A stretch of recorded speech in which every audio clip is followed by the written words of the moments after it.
Good morning and welcome to another beautiful day in Port Angeles. With all the amount of rain and the dryness and the water restrictions, certainly the problems with the fires in Washington, any damp day right now is a beautiful day. With that said, nothing can dampen today's meeting. Whereas we are a business association acutely attuned to the economic prosperity of this county.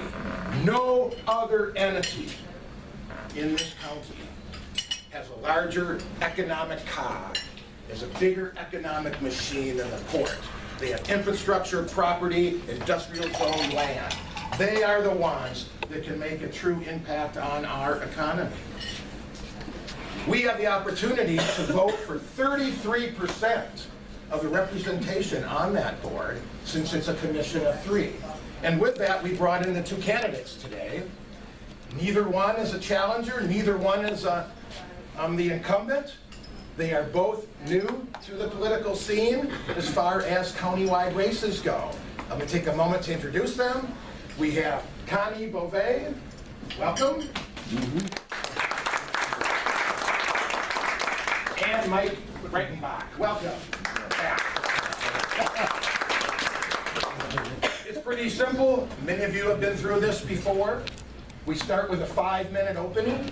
After that, we have 2 minutes. If the candidates want to add on, refute, whatever to their opening, then we move to questions from the audience. And by the way, we always love guests to attend, but understand one of the biggest privileges of membership is your ability to ask questions. So we always go to members first. If time is allowed, we will certainly go to guests. And then with that said, remember, ask your questions in a respectful manner that can be answered by both candidates. So the forum will start now. We flipped, actually we picked the number, and it was Mike that was the closest, so he'll be starting. Oh, that's right. You're right. You won, but deferred to Connie. So Connie, you'll be getting a little rusty at the beginning of the cycle. So Connie, please. Thank you for making this forum available to both of us this morning so that we can talk about the port. I've become passionate about the port for the last many months, attending all of the meetings and work sessions that they've had, working on the strategic plan. I have input into that, and it's very exciting. It's a very aggressive plan, and I'm looking forward to being part of that and moving us forward. But I want to tell you all a little bit about me. We both live out in the West, and so a lot of the county doesn't hear about who we are out there and what we do. And I was born and raised in an Air Force family. I put myself through business college. I earned an Associate of Business Arts degree from Heald Business College in Sacramento. I then went to work for NAPA Distribution Center in Sacramento, a marina in the Sacramento Valley, where I oversaw the maintenance department of the marina, and I was in charge of books for 3 different businesses. I worked almost 10 years in California school central offices, mostly in personnel, community relations, and curriculum. I followed my husband to Adak, Alaska in 1983, and learned that it was not the wisest thing to give my spouse my resume. I had wanted to take 6 months off to think about if I wanted to work or not. Well, the superintendent of schools met me when I got off the plane and offered me a job as personnel director. They'd never had a personnel department for their school district. So I accepted that position, and later that summer I also accepted the responsibility of the financial director. So, and then during that time too, I worked as the night administrator for University of Alaska, Adak Extension. Then I decided to work for myself. So I worked down in Portland, went to dog grooming school, became a master dog groomer, opened my own dog grooming business, Connie's Canine Cutlery, a little florist business, bows, baskets, and bouquets, and we had commercial halibut and crab licenses too. So the last year we were on Adak, I had to have a critical billet in order to stay, so I took on the job as the Naval Security Group Activity Lead Accounting Technician, and I helped close out the books for that activity. But my husband and I moved to Joyce. We live just west of Joyce. We have 34 acres, and we started an alpaca farm. So I breed, sell, show alpacas, and I sell their byproduct too from their fiber. So now 20 years later, I've been here 20 years, I find myself as the state certified operator of the Crescent Water Association out in Joyce. And I have my alpaca farm. So turning toward the port now that you've heard a little bit about me, I see the port's mission as being twofold. The port is responsible for wisely managing the public assets that it oversees, our public lands. And the port's job is to create job opportunities. Well, I want to work to create job opportunities by building up the composite recycling technology center, so there are spin-off jobs that create family wage jobs. Demanding that DNR and the U.S. Forest Service establish a reliable, sustainable timber harvest, not just for revenue for the port, but more importantly, for those family wage jobs out there. I want to work for environmental stewardship by continuing the rapid cleanup of the K-Fly sites and getting a facility there so that we can bring in hopefully a marine trades business and completing the stormwater improvements on the port's property down at the waterfront, down on the uplands. Marketing our assets is at the top of my list also, and a number of things at the top. Marketing our assets. We need to go out to the rest of the world and market our assets, not just at the port, but across the county. We need to bring people in, businesses, to fill those empty buildings that we have throughout the county, including the port. And in so doing, market for marine trade businesses, possibly bringing the barge business in, maybe an oil rig mooring for winter, more shipbuilding. And the other thing is solving the Lincoln Tree obstruction at the airport so that we can regain full use of that runway and establishing a reliable airline service. So I look forward to your questions and ask for your support as I move forward in this campaign. Thank you. Okay, thank you, Connie. And now, Mike, please, 5 minutes. So, my name's Mike Breidenbach. I've lived here about 38 years. Spent the first 7 years working in the woods.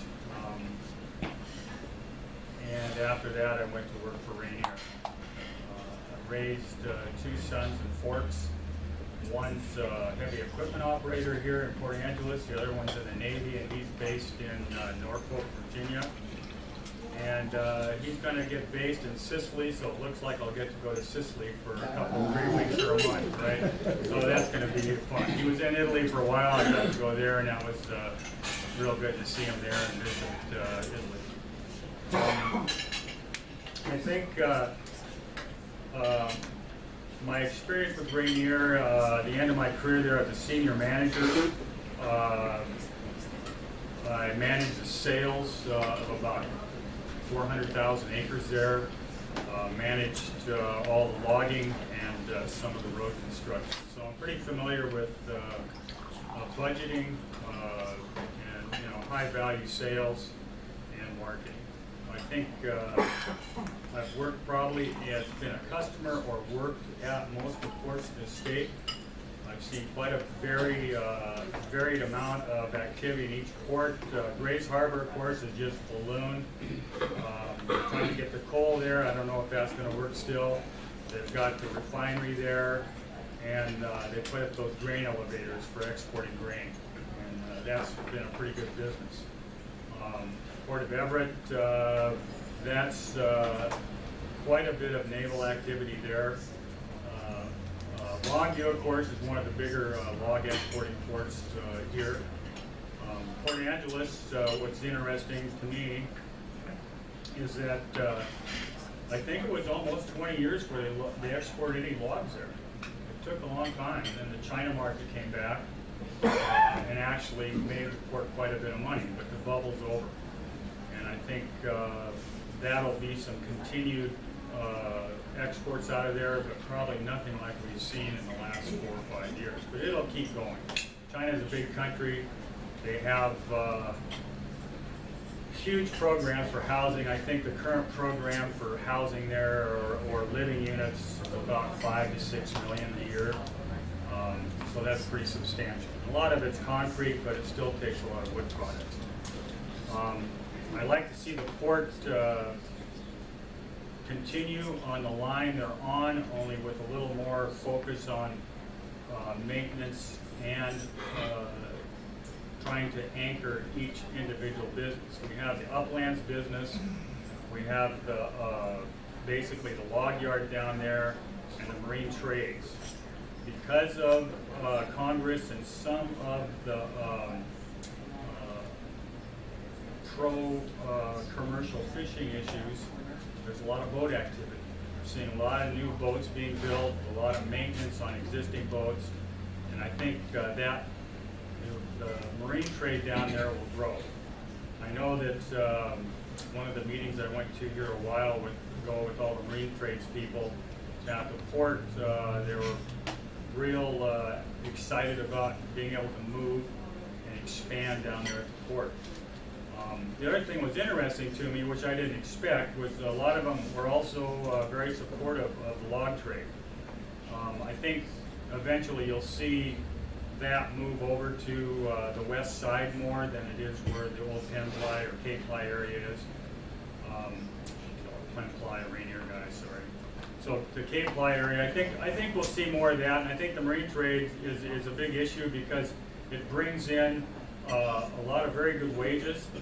I'd like to see the port work more with the schools and the government to get more trades type classes up there so they can train. I think there was at the work center there was 100 jobs at 40,000 plus a year, and there's only 2 of them were taken because of the education needed for that.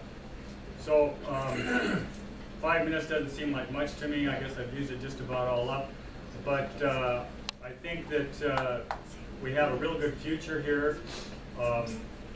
All of us are stockholders in the port. That's trust land. That's something we should all work towards and keep. Very good, thank you. And I agree, 5 minutes isn't a lot of time, so now we'll allow an extra 2 minutes if you want to expand on what you said, comment on your opponents. Connie, 2 minutes. 2 minutes. 2 minutes. Well, the port oversees the John Wayne Marina, the Port Angeles Boat Haven, the Squim Airport, not the Squim Airport, the CQ Airport, and the Fairchild International Airport. There's also the industrial park at the airport, and there are quite a number of other buildings around. One of the things that I would like to do is work to get the maintenance people to go through our buildings and make them, let me call them key ready. Our buildings are becoming decrepit because we don't have maintenance keeping them up to speed, so to speak. We need to be able, I was thinking the other day, if we had a Fortune 500 guy call the port and he was in the air and said, I'm thinking about expanding one of my businesses over here in Port Angeles. Your airport's open, right? Well, we need to get that open and get the dandelions out of the gutter, so to speak, and get the building painted and get the whole runway back. And so I'm coming over to look at some of your buildings. He's going to come over, and they are not aesthetically presentable right now. We need to make them that way. We need to go out and market our assets and be ready for those people to come in. That's one of the reasons it's so important to get the 2020 building done at the industrial complex that they're going to move the nonprofit into for the composite.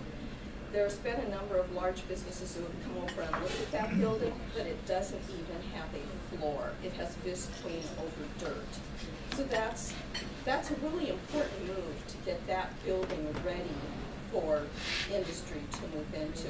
We have a good plan for it, and I'm looking forward to working with it. Thank you. Mike. I don't know if I have a lot to add. A couple of things that right now that I'm focused on with the port is we need to see some type of an economic development area where there's incentives to bring a business or out-of-state businesses in here.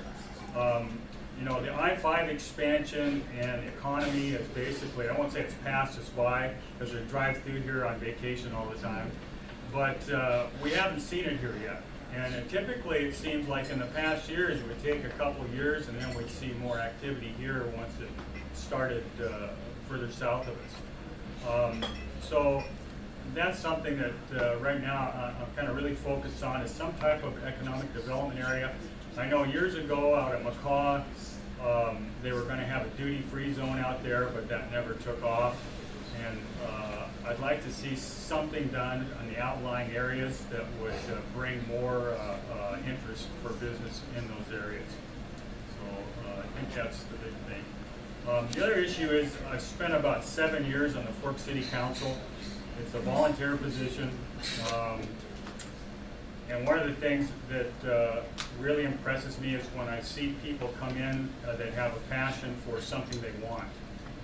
Whether it's a bicycle rack or it's a bicycle lane, whatever it is, I'd like to see more focus on bringing people into the port to contribute on a lot of these ideas.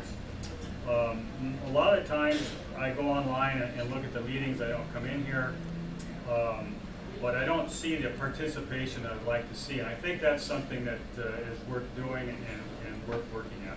Thanks. Very good. All right, thank you. Now we go to the fun part, questions. Kai, you got one to lead off? I'd like to ask the candidates, what is your view as to the role of government and the role of private business in creating jobs? And how would those views inform what you would do on the Port Commission if elected? And we'll start with Mike. I look at the government basically as a facilitator. Okay, so I'd like to see the government be a bridge for businesses. One of the things we saw here recently was Westport moved from the port to the abandoned Walmart building.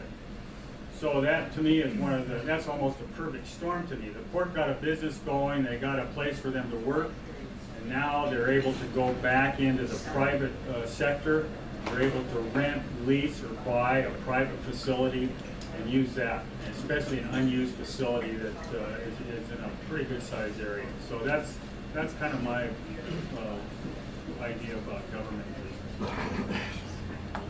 Connie, role of government and private industry and job creation. This government agency, the port, was established by state law to give the public sector the ability to control the waterfront specifically, and then it grew into other things later on, like airports and marinas, etc. But back in the 1800s, the late 1800s, it was recognized that the railroads and the timber companies were really controlling the cost of goods going in and out of the ports. They were basically monopolies. So the legislation was set forth, and there was a special tax. It could be up to $2 per thousand of assessed value to get the port started. And a lot of ports, including ours, received donations of property along there so they could stay in public trust. So, like I said, the government's role is to create these job opportunities. And I don't see a difference, for instance, in the facilities that are owned by us, the public, under the purview of the port, and private. I want to go out and market all the buildings. And if there's a business that comes in and the most appropriate building for that business is a private building, then great, let's get them in there. But as Mike said, the economic wheel turned exactly as it should with Westport. They came in, the port provided a facility for them to get their cabinet business going. They grew, they filled that building, they provided many jobs, they outgrew the building, and now they've moved to Walmart. I say kudos to them, and that's exactly the way it's supposed to work. They're going to grow their business down there, and now the port has that facility available again, It'll be the perfect time to put the new HVAC system in and do any other upgrades that are needed for another tenant. Okay, next question. Harry. Closed in the last year or so, 100 and some good jobs. Does the port have a role in trying to restore those jobs? And we'll start with Connie. So does the port have a role in propping up or helping struggling industry? Can I just, how long do we have to answer these questions? You can have as long as you want. Okay. Thank you. How good is that? I thought we were like a No, sorry. Yeah. So don't, give us the complete answer, not a shortened version. I am very aware of the mills that have closed, and it troubles me greatly. Those people are out of jobs. They have family wage jobs, and those mills are out of business. Does the port have a role? Absolutely. Not only does the port receive income from timber through the log yard, and a fair percentage, but it behooves the port also to take a very strong position in the community, at the state level, at the federal level, to work toward a reliable, sustainable timber supply. That means the mills will know how much timber is available in any decadal harvest cycle. Let me just get my thoughts here. That being said, this provides us an opportunity to modernize those buildings for future kinds of timber. Like, I would really like to look into, I know John Calhoun has started, and I want to pick up and run with the possibility of the cross-timber lamination process. Timber is a renewable resource, and here in the Pacific Northwest, it is a large resource. It's the largest forested area in the United States. It's a shame, a real shame, that the managers of our county trust lands, DNR, and also the Forest Service with other lands, are not keeping up their end of the deal on the harvest that should be taken. We, just the arrearage alone in the past 10 years is over 200 million board feet.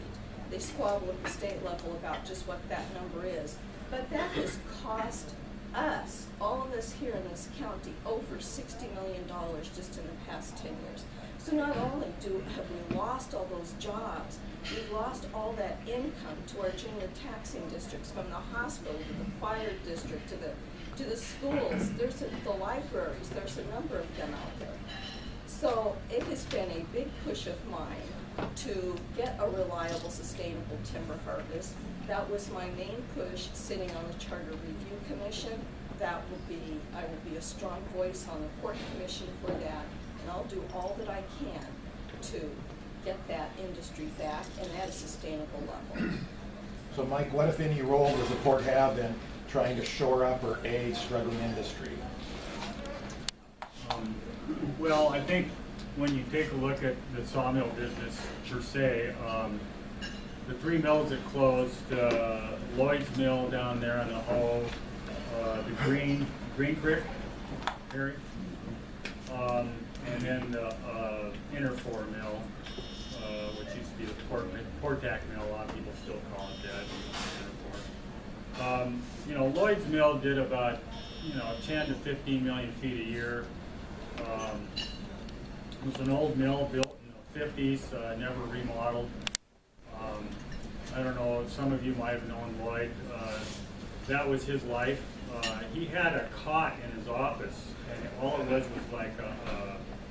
was like a boat type cot. It had ropes and a little tiny blanket on it. He'd sleep there 3 or 4 nights a week at that mill, and he'd work 18, 20 hours every day. He had a little dog there that kept him company, but that was his passion. And I think it was in the area, it was pretty much given that when he passed, that the mill would probably pass away too. And his relatives ran it for a little while, and then I think basically they just, the economics weren't there for it. It's such an old mill. Green Creek Mill, that was another mill, a very old mill, made high-value products. For a while, they were shipping lumber to the Philippines to make log cabins, I believe, for Japan. But same thing, very old mill. The Uniform Mill, I worked there in an effort to try to wood that mill for 2 years after I retired from Rainier. It was more of a passion to try to keep that mill going, but the company's desire and my desire to keep that mill going weren't the same, so that mill eventually closed. Needed about $16 million worth of upgrades just to keep it going as a mill. So I think one of the things you've seen, as I was saying, in this state is you have very high value, fast production mills that have gone in. Sierra Pacific, Murphy's, Weyerhaeuser are the dominant mills in the state right now. And it's hard to compete with. You've just seen that Simpson sold their family mills down in Shelton and in Tacoma. Same thing, the one mill in Tacoma, the Commencement Bay Mill, basically was brand new 20, 15 years ago, and it's behind already. So SBI is going to build a brand new mill in Shelton and basically rule the north end here for a while with Murphy's. And Interfor, I think they'll keep here for a while because they have a niche for small logs. SPI's got the Anacortes mill, and you still see a lot of logs go through the port over to Anacortes. So the mill situation is real difficult. One of the bright spots in milling is laminated beams. There's 3 architects, Robson up in Vancouver, that has just got approval to build a 35-story skyscraper out of wood laminated beams. There's plans in 2 or 3 other countries for a building as high as 50 stories. And one of the issues is weight and cost, instead of using steel. And the other thing, of course, in a lot of countries is the green factor of wood. They don't want to use extractive materials that can't be replaced for certain things. So wood has that niche. And I think I hear a lot of times a lot of comments, oh, the logging's dying. I don't think that's going to happen here. I think you're going to see it go, even though it's going to have its ups and downs. It's going to keep moving here. The port's duty, to answer the question after all this, is basically to help this out, to support timber studies, to push back on the DNR and Forest Service and their basically do nothing kind of attitudes in Olympia.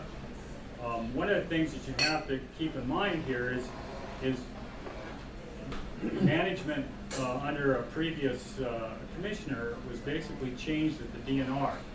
A lot of decisions prior to Belcher were made locally. After Belcher, things became centralized. The people that work out in Forks and here in Port Angeles at these stations are great employees. They work hard, but the management and what they're told to do comes from Olympia. This isn't something that they make their own minds up, and that's been the big change. So the port needs to get involved politically in Olympia with what's going on there. If they can bring in manufacturing, or at least encourage it and go out and do some salesmanship, that's I think that needs to be done. I'm not sure how it'll work, but it needs to be done just because of transportation issues here. So I think that's my idea of the port's role is to work on the supply as much as they can, and if they can bring in a big manufacturing facility, that'd be a big bonus. You know, a big mill is going to be, what, 60, 80 million bucks. Well, that's a big investment. It's not something to be taken lightly. Bill, what is your second thought of the day?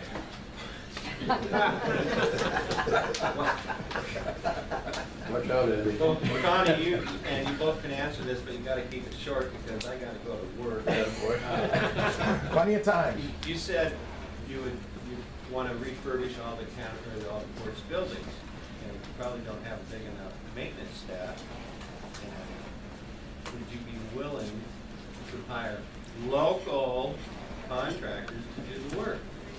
We'll start first with Mike. And the question is also not only refurbishing the buildings, but what is your general attitude about local contractors in port contracts? That wasn't his question, that's your question. Well, no, Well, that's- yeah, but that's what I hear, right? Yeah. You're asking more specifically. Yeah. Keep it local. I think that, you know, one of the things about the buildings is I don't see, other than some general maintenance on them, that you want to do much to the buildings, because you don't know who's going to move into them or what their demands for a building is. So basically keeping the structure sound and keeping everything usable as they are probably is more important. I think because of union issues, I have no problems with outsourcing work, but I believe it would have to be prevailing wage work. But my work history is contractors for just about everything, and a little bit of union work. So I have no problem with outsourcing work. Connie. But When keep I- it local. Keeping it local. When I talked about the buildings being, you know, kind of key ready, a lot of that, it's just aesthetic. It's not really refurbishing the buildings, but a lot of these buildings have not even been open for many months. So we need to make sure that there's not mold and stuff growing in them. I don't think it would take a large budget. It certainly won't take a large budget to repaint the face of the airport and, you know, paint the letters again. You can barely make out Fairchild on the building at this point. It wouldn't take that big a budget. If you can't see the airport through all the trees or walk. That's true, but right now logs are a good thing. Oh, They're helping to keep the airport in the black because that's on airport property. I do believe in hiring local, and increasing the maintenance department can certainly help keep it. It'll pay for itself. If we have buildings that look good when people come in to start or expand a business in our area, it'll have a faster payback. One of my issues is with, and you brought up prevailing wage, and the state requires, you know, anybody can bid the project, and everybody uses that as an out, not to Right. keep the work here. And I ran into that when I was working in a school district in California. We ran into that with contractors. And so I think that if you have small, you keep really small contracts, you're more likely to have a local contractor win that bid rather than making a contract so big that you can have others come in. And that's one of the problems on the construction things is the bigger companies can underbid, and they'll either hire from out of country workers who are, you know, very cheap, and then there's all kinds of issues with that.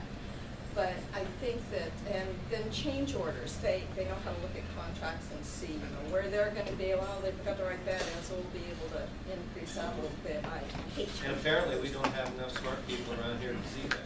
No, because I've done that even with Crescent Water. We let a contract and someone from out of the area won the contract, and so I went to the local contractor. There were a couple of others who made bids and said, why can't you meet this? You know, we need to find out what it is that we're asking for to make it so that the local contractors can, you know, put in better bids and that kind of thing. But I think in this particular situation, if we just keep the contract really small, I think we can have locals. Mike, anything to add? Yeah, there's most cities, even though right now we're all going through union negotiations for next year, but we have a small works roster, and there's a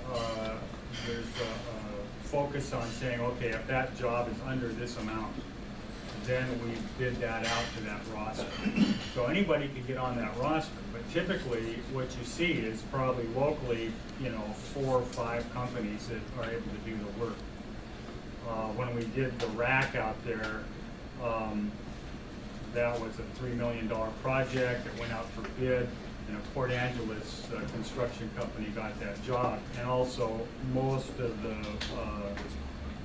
jobbers in Port Angeles worked on electricity, plumbing stuff. So you have that opportunity to say, okay, we have a small works roster. Anybody can bid on that and get that job. So that keeps that local. Yes. Well, one more thing is that you don't have to put it out to contract. You can hire employees to do that. So those people are employed by the maintenance department for the port. So that's one And thing. sometimes your insurance and bonding requirements are so high they can't afford to do it. And that's something you probably support too, Mike, what can be done in-house with local employees? Yeah, if my preference, of course, is to send something out for people other than employees to do for the type of work he's talking about, because I think they probably have more expertise and they're probably a little better at it, and you probably get better quality work. So No, I don't want to neglect people behind me. I think, Robert, you have a question? Thank you. I moored my boat down there. It's a 21-footer, and I noticed that you about got the same amount of boat spaces, small boat spaces, that we have storage units. We have 136 storage units. But when I moored my boat, there was 8 boats there, and all the rest of them were empty. And I thought, well, if I did that with my business, I'd be broke. And I think that's what's going on. I don't think there's business people running that with a business sense about them. There was also an article in the paper where the port went out and hired a consultant, $25,000, to come up with a solution to the small boat lack of moorage use. He recommended they raise the prices. Well, I pay $147 now, and I think he's going to, if they do that, they're going to work down to 7 boats there instead of the 8 they had in February. So, I should say this, we have 136 storage units. I have 100% occupancy. I don't think they're using the right approach to getting those things rented. What's your opinion? Start with Connie. What's your opinion on the situation down for boat moorage? Yeah. There appears to be a lot of issues down there regarding the boat haven, and I have not been as deep down in the weeds as I want to get. I'm still gathering information on it. I do know that in the winter time, docks are pulled out because of weather, and so there's less than limited use of the boat ramp there, and it forces people to go around to the spit to launch their boat. I know that they're working on it, but I don't know how hard they're working on it. There's dredging that needs to be done down there. I know they're looking to replace that pole ramp down there. I know they just let a contract on that. I know there's a lot of issues. It bothers me that the people down there belonging, or members of the boat haven down there, worked hard to bring some proposals before the commissioners, and the commissioners went out and like I said, got the consulting firm. I think they spent $36,000 on that.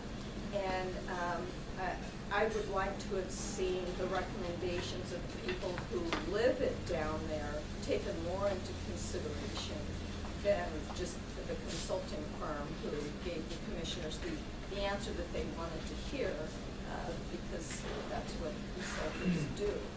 There's a lot more that I need to learn, a lot more that can be done there. But as a port commissioner, I am not going to be one who wears a pretty hat and just goes to meetings in the name of the port. I want a much more active board. I want, communication is going to be huge with me. Communication between the commissioners and staff and the tenants, and communication between the port commissioners and the public. We need a lot more of that. I am going to ask for work sessions with port commission meetings. I want to be able to have everybody sit sit at the table, similar to what they do at the county commission meetings, and when they have topics that involve different people, that they can come and give input to that, so that we can make better decisions about our holdings. So Mike, how do you think the port's managing the marina? I think the two marinas, John Wayne and then the Port Angeles Marina, interesting to me, the difference. You have commercial recreational boats down here in Port Angeles, and basically swim, you have owner pleasure boats, I call them, a lot of sailboats. So I think what I haven't seen, and I'm a boat owner, so I know, you know, the mythical hole in the water that keeps filling with money, it never gets full. But I think, you know, these are public facilities. I don't think one of these things will probably ever pay for itself. What I'd like to see more is the two look as a whole and look at the moorage. There is a demand for longer, heavier moorage for private boats. It can't be met there, and it's possible it could be met over here. But I think the two ought to be looked as one and say, okay, how do we develop this to get the maximum out of these two? And it could be that SWIM would, in some respects, maybe support or help support this facility, or vice versa, just depending on the moorage that you could develop and look at. Consultants, I always have a bit of a rub with consultants. A friend of mine working for a large timber company had a consultant look at recreational access and who to target. And one of the main issues was, well, look at people with four-wheel drives. They're the ones you want to target, pickups, right? So I just, God, it takes $75,000 for that. So anyway, I think for the port, it needs to look at the two as one instead of separate areas. And then I'm going to interrupt here for a moment, since I know we have questions and we have a closing time allotted. I move that we extend up to 15 minutes per our bylaws this meeting. Do I have a second? Second? Motion has been made and seconded to extend the meeting for 15 minutes. All those in favor? Aye. All those opposed? Thank you very much. 15 minutes. And with that, we go to a longtime esteemed member, Dana. Well, I'm just wondering if you know what is to be done, or what you would do to secure an airline for us. Mike, how do we get an airline? The port's worked very hard on developing a relationship with SeaTac to be able to get free access to SeaTac, so they have to pay. I think there's a couple of airlines that they're working with right now that are interested in this area. So I think we'll see that happen. The big hang-up, of course, are the trees. And even with the trees there, we can still use the airport. So I think we'll see something happen here, you know, possibly in 2016, the way that most of the port commissioners are working towards. So that's what I think. Connie. There's a goal on the table right now, and that is to have airport service here by March 2016. I'm very hopeful that that will happen. There are, so far there are two proposals on the table for airline service. One comes from Alaska Airlines. They have been proposing to bring in one flight a day on a fairly large plane. Well, to me, a 37-seater after flying 9-seaters is large. I am definitely not in favor of that one flight. How many people here will have schedules that that one flight will fit into? It would be much better, at least starting out, to have a company that can provide 4 or 5 flights a day with a smaller plane. And I know that Seaport Airways is one that is working on a proposal to bring in 4 or 5 flights a day. Fly directly into SeaTac, that is an absolute has to be. It has to fly into SeaTac, no more Boeing. And the port has worked closely with the Port of Seattle to have them forgive landing fees there. And in fact, the Port of Seattle went even farther than that. They, for at least 2 years, are forgiving all of the landing fees for all of the depressed rural, I hate to use the word depressed, but those rural communities out there in the state of Washington. So they were big enough to do that for all of the small communities in the state, and it's greatly appreciated. That's really going to help.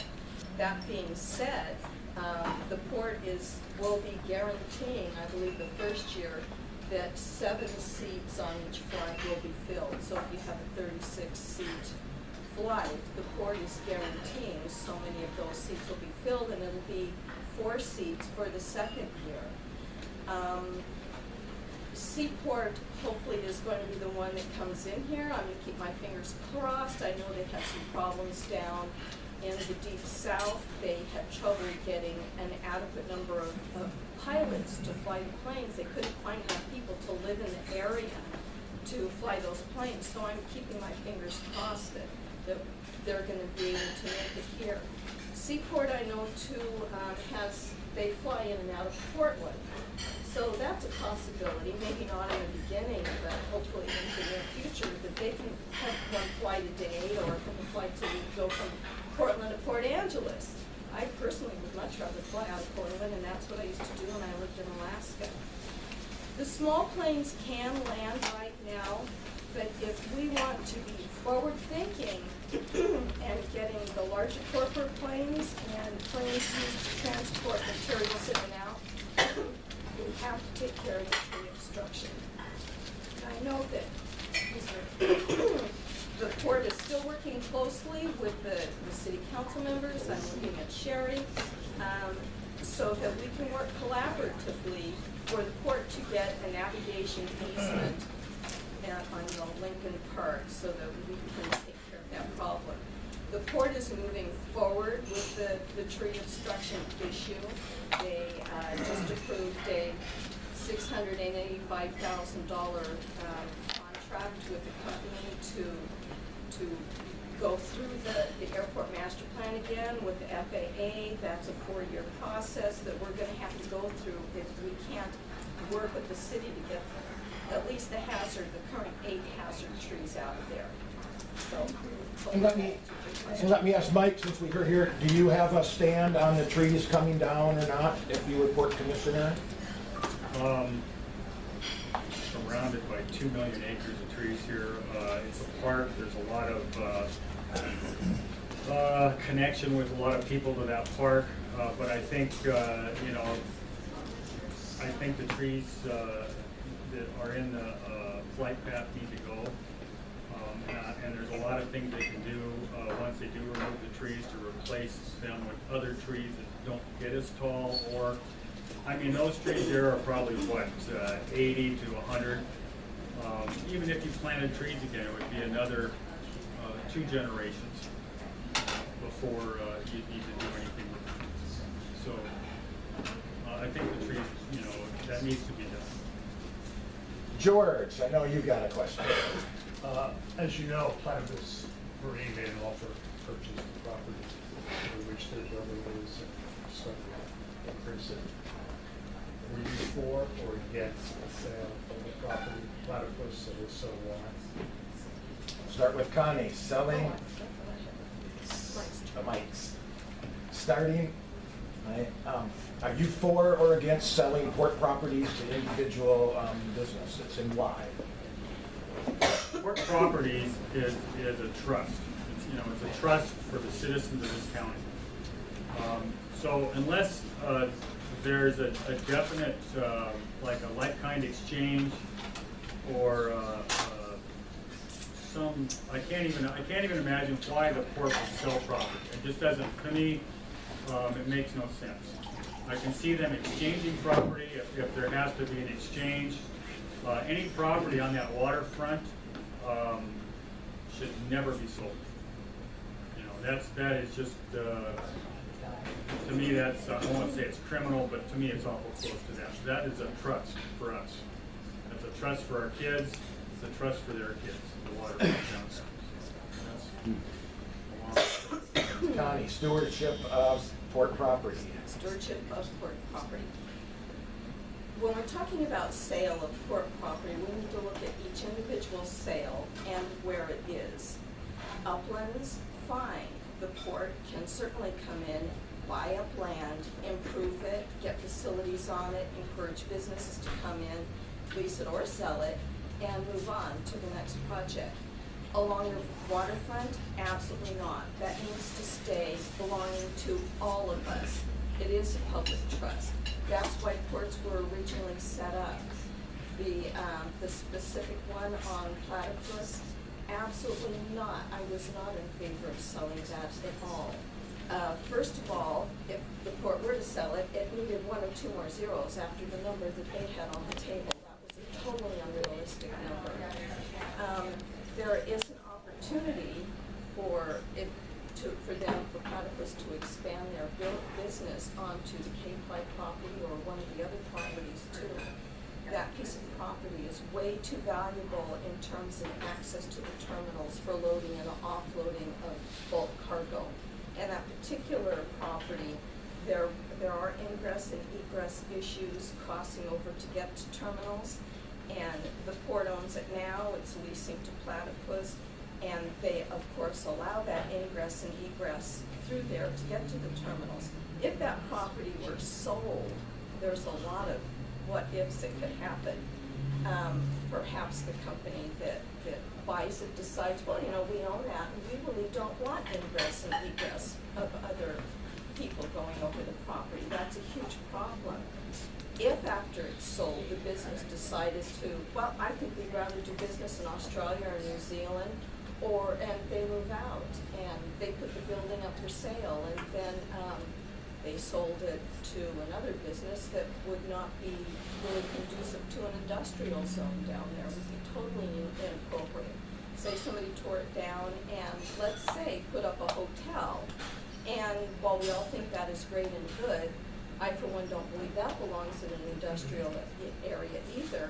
But even if a hotel is put in on the waterfront, if it is not properly marketed to have a certain percentage of rooms occupied during the winter and they get up and walk out, now we're left with an empty building that is not usable industry-wise, or perhaps another business goes in there and creates a toxic mess and they leave, and then that has to be cleaned up. All that land there on the waterfront, I do believe, needs to stay in the public trust. Who has the last question? Jack. Mike, along that line, we have some waterfront property now that's down there sitting fallow, belongs to other entities, particularly the Royal one. If either one of you are elected, do you have any idea of a discussion or any way we, as a community, can move forward with them to get a discussion going and do something with the property owner making it follow? Connie. It is never too late. I've driven all around there. I've had two tours of all of the facilities with Ken O'Halloran. And I drive by the area and I see the chain linking around it. I see all the weeds growing up and I think, what a shame. They shouldn't want that and we shouldn't want that. We need to work with them, go back to the table and work with them and work on a nice memorial in that area that perhaps wouldn't take up the whole yard so that we can improve the ground on it. I don't know if the port would be able to, if they'll allow us to use any more of that land, but we need to work with the tribe in setting up a memorial there and getting it to look better, be something that's respected by everyone, and whether it's a park or at least a path through there, a bike path that goes on out. We need to go back to the table with the tribe and see what we can accomplish with that. Mike, what do we do about the Rainier property? Oh, I was at the graves. Oh, yeah, that grading, yeah. If you want to talk about Rainier, I can. We don't need to get into that. Yeah. The grading. The grading area. I don't have a watch on. Andrew said that was the last question. I know, we still have to have an answer from Mike. Okay. I think right now there's a deadline for the tribe, which I'm sure they'll meet somehow on quantifying the property over there. I don't know that other than working with the tribe and the federal government, there's probably a lot to be done in the near term. Hopefully, if that does come to pass and they take the option there, they'll do something that's conducive with the town on that property. And I think that's going to be one of the big challenges is working with the tribe and making sure that the city, the county, the port, and the tribe all get along together and work together. You know, we're not seeing much of that right now with the different entities here, different governments, local, which is a little disturbing to me, but that's something that needs to be done, and it needs to be done in a really friendly and efficient manner. And before we go to closing, I think we should definitely thank our two candidates for coming in. I've always found it amazing and give my greatest admiration to those who will put themselves in front of the public and stand up to the Grand Inquisition. So thank you for coming. And more importantly, thank you for considering public service. With that said, we go to a 2-minute closing. We start with Mike. I think, you know, as you'll notice, the port, it's a nonpartisan position. So in this election, I'm neither a Democrat nor a Republican. I'm an informed voter myself. And that's something I really hold dear to my heart right now because of the position. I think when you look at experience, I believe I'm the clear candidate. I've got experience in most all the ports. I've been a customer down at this port. I've worked with the commissioners. I've worked with all the field staff. So I think you really need to look at that when you make your decisions and talk to your friends about this election. And I thank you for the great breakfast and the good company. Very good. Thank you. Connie. My community work includes sitting as vice chair of the County Planning Commission. I'm an elected District 3 representative on the Charter Review Commission. I sit on the PABA Government Affairs Committee. I have since it started as the Natural Resources Committee years ago. I also sit on the Crescent Community Advisory Council.